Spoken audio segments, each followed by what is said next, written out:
to the Camille. And that will be the Ezreal. This time, it does appear that KBG would be running a double marksman composition. Not the 4 bruisers, 1 marksman composition that we saw from game number 1. Yeah, that's to be honest, I'm not a fan of the 4 bruisers, one marksman composition. I feel that is true. That's true. I agree. It just works because they're KBG. Exactly right.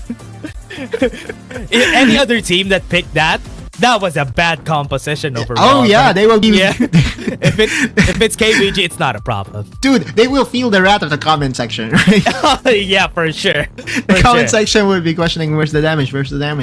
Then you remember it's KBG running it, and KBG doesn't mind, right? Because they're it doesn't matter, you know, if they don't have the most damage in the game, just as long as the damage is funneled onto the right person, then that should be okay. That will be never mind. Karma is going to be withdrawn here. Yeah, I was about to say, if they're gonna be picking a Karma, they could have picked up a Sivir instead. Oh yeah, I'm gonna say that again. A Sivir instead, or a Sona. Yeah, could have been better picks now, but the Rakan is gonna get picked. Yeah, you really need somebody to help out that Hecarim, and Rakan is a good one.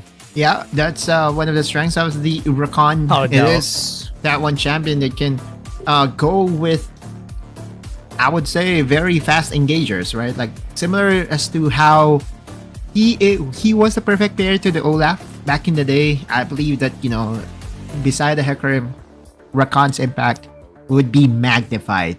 And another Alistar for Yu. Yeah, Alistar getting picked. This is one of those very weird compositions that KBG could definitely take every time. They're confident that the Alistar from Yu could be well used. I'm really surprised that nobody has been picking up the ore in this game, but honestly, I don't have any problems with it. Yeah. Alright, so what do you think will be winning? Double ADCs both sides. Hecarim with a Renekton. I'm really favoring KBG this game. I'm not going to look at the compositions. I really think the KBG, especially with their same 5, chemistry wise, team fighting wise, the level of communication that you must have in order for you to pull off that game 1 win is out of this world, right? Now KBG is going to run away with things. I am predicting a 2-0 in favor of TPS Gaming.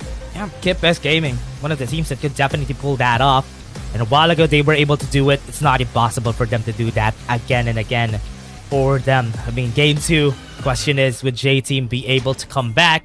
Yeah. Still went back on a double ADC with a Renekton in their comp, but a bit more aggressive compared to the last game. TF70 needs to help his Baron laner for sure, right? Like SZY cannot be left on an island against KG because KG will just scale it up and will have enough advantages come late game to win the split push action, right? Like the tradings here and there. Meanwhile, here in the bottom lane, I don't expect any explosions. I know that we do have I would say the best laning marksman in the game here in the bottom lane in Chama and X1, in Lucian and Ezreal, but I feel that they would be playing it safe, especially, you know, with what happened in game number 1. J-Team is definitely being pressed on to the corner right now, so their backs against the wall. They know that if they lose this, they might be out of the playoff picture. Yeah, but now, just because of that risk from Yu, no Ignite on the side of J-Team, was able to survive. Yeah. Oh man, this is a must-win for J-Team. If they lose this, what will be their record? They will have 7 wins and 7 losses, right? Like, yeah. But the game differential will be at the advantage of the team that we casted earlier, which was JDG. JDG, yeah. So they will be superseded by that team. Yeah. That's going to be bad. J-Team could be one of the teams that is going to be eliminated in this competition really early. They're going to be taking it. Got it. Yatan wouldn't be able to really answer this. Andra 9 is going to be their target. He was able to flash away already 4 members, and that's going to be a first blood for J-Team. Yeah, and plus the state of the wave in the mid lane is pretty bad. Oh, J-Team might be able to do this. Wow, okay. Because now they are snagging away some more resources. DY? Yeah, Shaman's gonna be the target. Arcane Shift goes to safety. Okay. All right, then that tone will have to. By the way, this is a Camille jungle, which is again another All right. Okay, so the only reason why CF17 was able to do this, and we were not able to touch this one out, Dash, but I know that you would agree with me on this. Like Camille in the jungle isn't really the most impactful, because again, clear speed wise, Yep. one of the slowest. And you're fighting against a Hecarim, one of the fastest clear speed Exactly. champion that we have in the game. And that might be one of the only reasons why some teams pick the Hecarim, because after clearing up his whole camp, he could definitely go for an easy gank, maybe wherever lane. But again, Camille looking for anything on the map just for him to get that level 5. And plus the uptime of your mobility as a Hecarim. AoE, crowd control as well, right? So Hecarim really, I believe, is a very strong and meta champion, especially in competitive, just because of that. KG. Oh man, look at the 1v1 that they're having here, and KG is good. still winning at this point because it's really hard to win against a Jax whenever he has the counter-strike available. You can't do a thing, right? Like, I wish there was a way to counter it, to be honest, but dude, it's super strong. There's really nothing that you can do whenever Jax just pulls out the counter-strike, especially right now in this meta. He's a lot more defensive than he was before, making it easier to just tank a Renekton. I think, back in the day, and I'm talking League of Legends PC terms, you can still pressure down the Jax, because the majority of the damage of the Renekton is not through the Ruthless Predator, but through the Kaldamik, right? And with the Kaldamik, it's undodgeable, right? So that's one way to think it back in the day, but now, no. You have to have the Ruthless Predator as your primary damage skill on the top side. Gone were the days in where you can use Kaldamik for poke purposes. Yeah, and the burst damage of a Renekton back then was really crazy. Even going for the first armor penetration item, I think people have been going for even the Yomu's Ghostblade as their first item just because they want to get that easy burst in the early game. Why not Duskblade, dude? Actually, the Duskblade is way better. Duskblade will really destroy them. But DY is really boxing out Shaman. That's a cannon minion that they are trying to deny from him. This is the power of X1, right? If not Azaya, you can put him on Illusion in the win lane win game. It's definitely a win condition for J Team. Look at the difference, dude. 1.2k ahead of his opponent. Oh, wait. Did they actually just steal that? No. Okay. Ooh, no, actually steals it. Oh my, now they're gonna go for the Rip Herald. Dominus being popped here by SZY. Could be cornered here. Oh no. Good dodge. They still have the slice and dice. They're not gonna be able to continue in taking this Rip Herald. CF70 is just gonna take this for free. Yeah. Could be a 2-for-2 now, right? Unless you have something to say. They will have the HP advantage because you will be fresh from the base. And we have to remember that Dominus has just been used, meaning Hextech Ultimatum will be available to be the pivotal skill that the Tone needs right now. And so J-Team will be starting this Rift Herald. Okay, where's KBG? Yeah, position of KBG. They don't even have their top laner here. The Baron lane has already backed away. Would the Taunt have any chances of taking this? DY is just helping him out, and that's going to be a smite coming into the side of CF17. KBG a bit too late on taking that. DY had no information that he was there, right? But his senses kicked in. I know that you were there, the Tone, and I will not allow you to jump back in and steal this objective away. And that's massive for J-Team and their early game pressure. That's 2-for-2 objectives at 5 minutes. Yeah, Xiao Mao gonna get pushed back. Even with the Arcane Shift, it wasn't enough to save him. Yeah, and that's another positive for J-Team. Wow, okay. From good to great is J-Team right now, and no one's stopping them. At 6 minutes and 30, that's a 4k gold advantage. Yeah, giving that Hecarim up to the side of J-Team really helped them out, huh? Not also because of the fact that they really didn't use that Lee Sin this game, and they didn't really need to do anything during the early game compared to when a Lee Sin gets picked. So it is still a good spot for the squad. Very good spot to be in. 4k gold lead this early? Oh my. Okay. All right, but do you believe in the quote? No lead is safe against KBG. Oh, that's true. I mean, just remember, their champions right now don't really have enough damage, damage. That's why they didn't take any of those objectives. Yeah, plus the fact that, you know, that vision was stolen, I think was the primary reason why they hesitated. Soldier snacking that one away, plus the fact that the package is available. So had it been that they fought it out, I feel that, you know, J-Team would have a lot of advantages at that team, or in that team fight. So KBG wisely just backed away. Yeah, and the respect that they have here, KBG really knows when their champions are strong, and they know that they're super weak right now, and they can't take any risk of at least giving more and more gold to the side of J-Team. I mean, you look at Shaman, no first item completed as of yet. Jeton, though, having a 1v1 against SZY, but was able to run away. Most members are on the bottom side, but they're already rotating to the top. Would they be able to take this tower down? Nope, they won't. Yeah, no way, right? Like, Soldier was very quick in rotating. And you know that there will be backup, which is going to be the Hecarim. Primary reason why the Hecarim is very strong in the meta right now is because he can easily rotate from one end of the map to another. DY. Yeah, really fast. Was able to run away, but again, right here onto the bottom lane, they want to get down SCY. Slice and Dice was used. They got the stun. Unbreakable Will tanking a lot of damage, but on run 9, he can't pass through the tower. That's why he can't get the damage in. SCY showing how it's done. Okay, so I'm going to hide behind my tower and you cannot really reach me, brother. Oh, dude. And KBG is not finding any openings. Now the gold lead has ballooned from 4k to almost 5.5k here. Oh wow. Okay, talk about one-sided domination, at least in the early stages of this game. And so now, if you're J-Team, the next plan is to plant your vision around the dragon, or the blue quadrant of KBG, because that's going to be the next objective. We all know, you know, the second dragon is going to be very important, especially if you're KBG.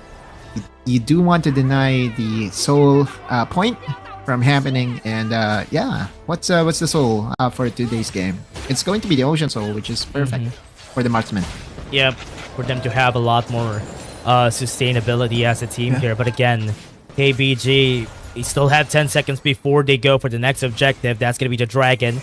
But we're seeing J-Team already putting up some vision on the top side of the map, because they know KBG at this point still, because Xiaoma doesn't have the Trinity Force or the Mana Mune. At least one of them is not there yet. He wouldn't be able to deal much damage. Yeah, and again, this package has really shown its benefit when it comes to this dragon takedowns. Soldier still has it, and it has to be respected here by the toll. Wait! What are they doing? My god. My god, they did not wait for CF17. Oh man. Thank you very much. Oh man, they just gave the dragon up like that. CF17 was in the mid lane still.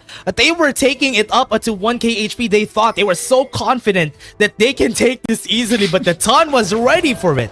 Plot armor, baby. Yeah. Oh yeah. Oh man, the story's not yet done. The heroes are still gonna come back. Exactly, they are the true protagonist of the story in J-Team. What a blunder! Oh man, I thought that was it. That could have been a soul for them. If they had the soul, this game is done already. It's gonna take a long time for KBG to still get the damage that they need, but because of that, oh man, KBG now has time. Yeah, pretty much, right? And now KBG would not mind the third dragon, because it's not going to really gift any soul to the other side, which means if you're KBG, you can just wait for... Wait, what is Yu doing? He's hugging the wall, I guess, is what he's doing, right? Yeah. Or he's channeling his Hexa Clash, possible engage by KBG. He's waiting. I think that's why. He's waiting. He's waiting for any engagers coming in from J-Team, because, you know, an Unbreakable Will could definitely just turn things around here for Yu. But again, oh man, how's things gonna go here now? With 3 towers on the side of KBG, all of the minions are going to their side. They're slowly traversing that 5k gold lead that they had. They're only down to 3k now. So it's going great for KBG. No lead is safe. No lead is safe. If you're playing against KBG. And if this is the form that they get to play during the playoffs, dude, KBG is going to be very scary to face against. Yeah, now trying to start the fight. 2 items have been built by everybody already for KBG, so they're now at least a bit more confident on taking these battles against J-Team. Unrun 9 doesn't have enough damage yet to be really felt, but they're going to hand over the red buff over to Unrun 9. Just for that extra slow later on. Yu spotted on the ward, by the way. Who he has been seen though. Not popping the Unbreakable Will just yet. Nobody could threaten this tanky Alistar. For now, J-Team is going for a Death Brush in case somebody goes aggressive. DY is gonna go in. Grandmaster's Might, he might not be able to pop it in the end. That a great layering of CC coming in from J-Team, and now that could be a Baron call. That power of Rakan in full display, but are you sure that they're going for the Baron? Because they don't have lots of utilities. They burned it onto one target, and although they were able to take down KG, the Tone and company is still here. So the threat of the 50-50 is still ever present. Now Yu is here. Yeah. Okay. Goes in. Yu's gonna be their target. Unbreakable Will still not used here by Yu. But everybody's still staying at the top side. What is happening here? Thing here is KBG is just doing enough to know if there is anyone trying to take down this Baron. And you look at Yu, he does have the Warmog's armor.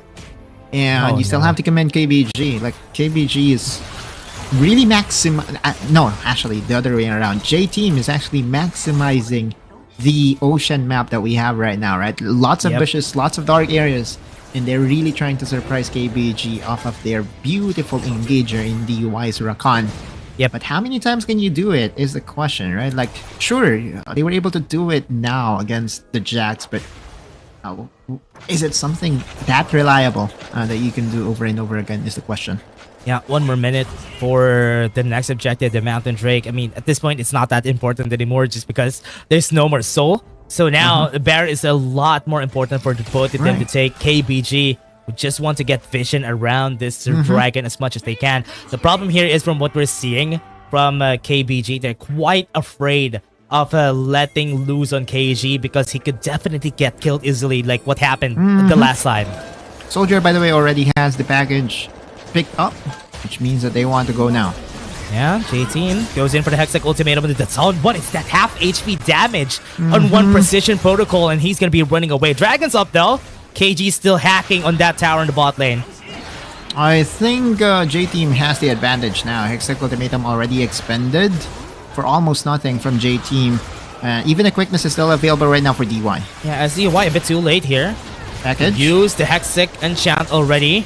They're starting to fight, not a lot of damage on KG. They're already going for SZY. They might be able to go for the target. What great damage from just one hack of that lantern that they have. And now 2k damage onto the HP right there. They still hit at the end of run 9. Take the Drake.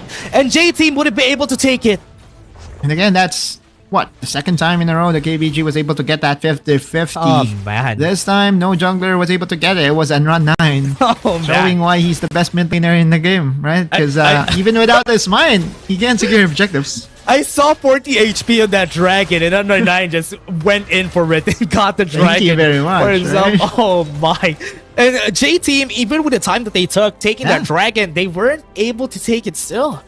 Yeah, to be honest with you, I think that KBG did actually hold back their punches. I thought for a second that KBG, had it been that they went for the kills, they would have the advantage, right? Because SZY was already chunked down. Yu had the perfect position for the engage. Shamwa was untouched, but the decision by KBG to just back away, I'm not going to question it, right? Like, this is the reigning defending champion for a reason, and although it is a very slow way to play the Wild Rift, it's effective, and no one's going to stop them in in doing this. If it results into a win, sure. I mean, for what J-Team did this game, they weren't really able to maximize the lead that they got. A while ago, it was a 4k gold lead at the early game, and that could have been it. They could have ballooned that gold lead, but because KBG knew what to do with it, they didn't get any kills from a J-Team this game. It's a 3-0 game. They didn't get anything to J-Team, and that's why here they lost their advantage. We're 16 minutes in the game, and this advantage that they got a while ago is not gonna matter anymore.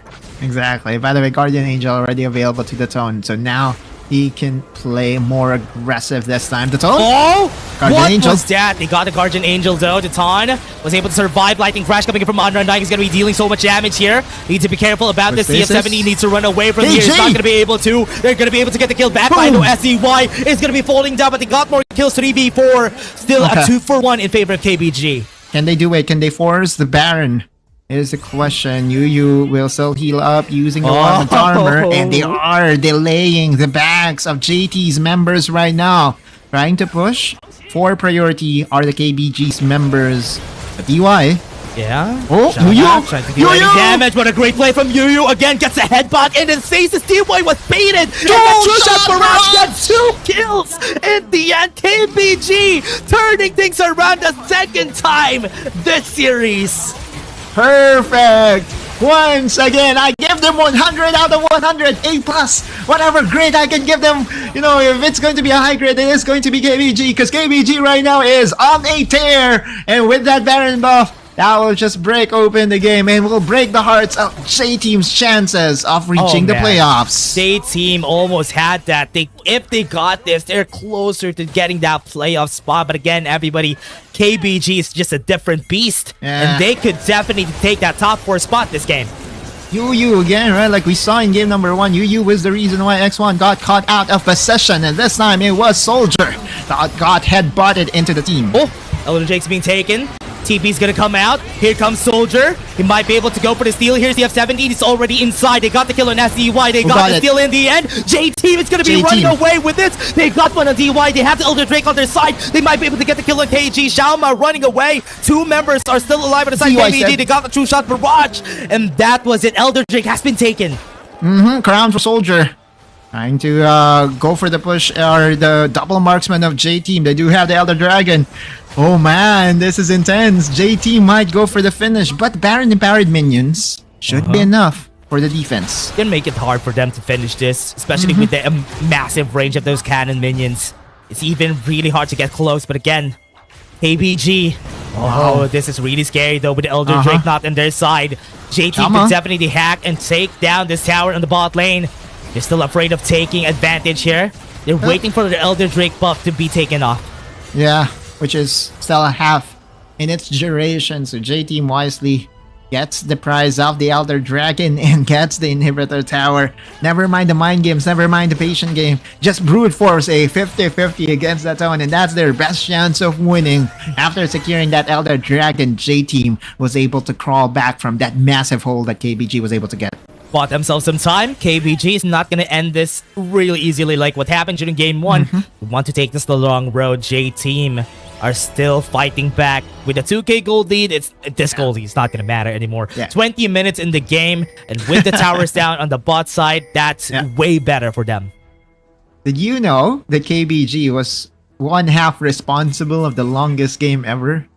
That was my. WRL.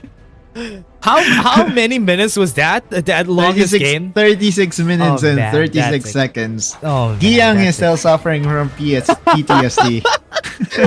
He doesn't want to see another KBG game for sure. Exactly. KBG is just so good at defending even with inhibitors down. Now Yu needs to separate himself from the crowd here, and J-Team will be owning the top side of the map. Inhibitor tower advantage towards J-Team. Baron in 1 minute.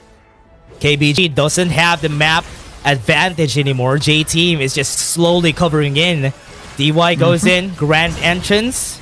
Not enough damage to take him down, but for now, 3 towers are down, or rather 7 towers are down from the side of KBG. Allbreaker already completed for the Jax. Xiaoma already has the Blade of the Ruin King. The KBG knows that, you know, they will just have to wait for the Jax to have enough separation and the split push action before they go in the tone. Okay. We're looking for a kill here, but we don't have any vision on this side of the map. Yu, oh no. He might be killed here in the process. He's going to be seen. He tried to go for it, but Soldier is going to be his target. He has to break the will. Backline. So Xiaoma was able to get a QSS, and they're going to go and try to go for the kill. That's on going to be dead. They have a Guardian Angel on their side, but right now they got the kill on SCY. They're going for more. That's was able to run away with a great grand entrance, but it's not going to hit the right target. And J-Team DY is going to fall down, and that's going to be 5 members alive for KBG. Yeah, with 3 members only alive for J Team, opportunity arrives for KBG to again threaten another Baron for themselves. J Team is refusing to back away, and they will be sniffed here by that very good Scrying Bloom coming in from KBG. Now they have to rush away, they have to run away because they know that KBG will be running for their tails. Yeah. Got the kills, and now it's gonna be hard though. This is where we had a 0 gold lead here that we're seeing in a game. A zero gold lead on both sides, and now they're gonna be taking Baron. TP's gonna come out. JT's gonna see it. TPs are gonna come out on J Team side too. Oh, X1. Yeah, Package. Yeah, the package right there. Backline though. KG takes down the ADC, and that's gonna be a secure from the side of KBG. They're gonna be ending this game, and SCY is gonna be the next one. Soldiers trying to hack on, trying to do some damage against the members of KBG. They're still alive. Shaoma goes in with Arcane Chip, flashes in, but the Mystic Shot wasn't able to hit.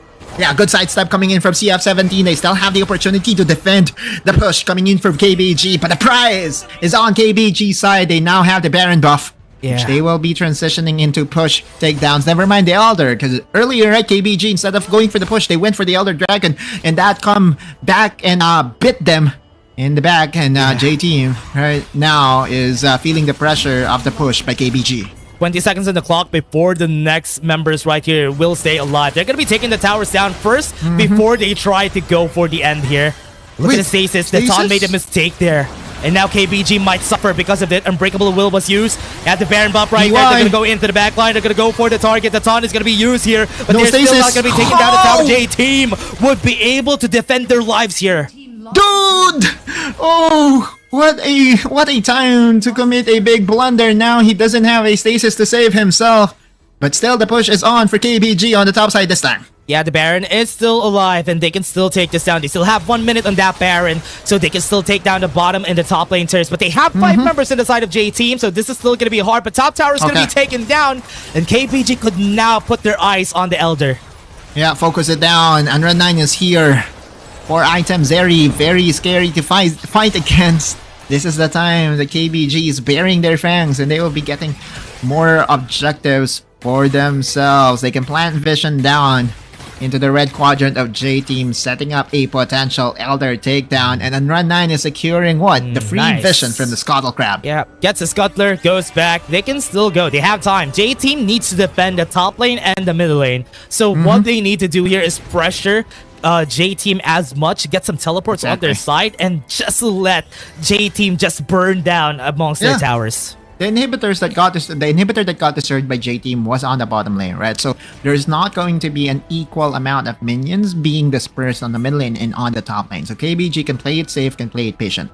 Yeah, it's gonna be hard here now for J Team. Their damage, you don't see it anymore in the late game. Right here from the side of KBG, they have a lot more significant damage against J Team, and now Elder Dragon's being started.